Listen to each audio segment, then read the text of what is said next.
example, in a project that we did with Cape Town in South Africa,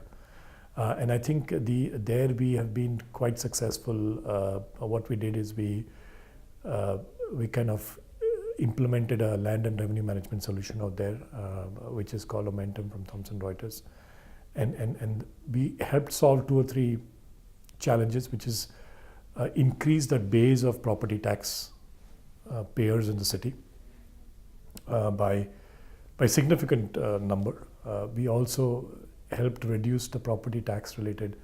disputes or challenges, as the case may be, because the city was able to demonstrate to its citizens that how property tax was computed, on what value, on what basis, etc. So, and there it was not really a matter of a sudden jump in property tax rates. It was more of gradual changes in property tax rates with more coverage across the city,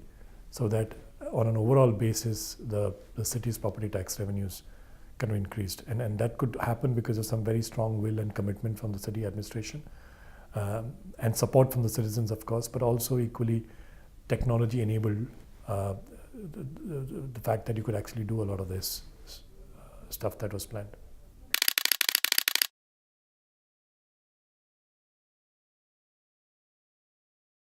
One of the big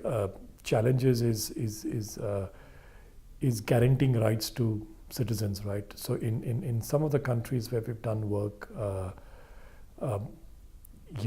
specifically a couple of countries in Africa, we've actually helped created solutions which cost optimal solutions which enable governments to actually map out the land distribution in rural and semi-urban areas for the benefit of the population, and there the big role that technology does is in terms of, because you have technology which you already have existing geospatial technology, and you have systems like ours which allow you to kind of correlate geospatial data to land and title ownership data, is you are actually able to give rights back to citizens, right? In compared to previous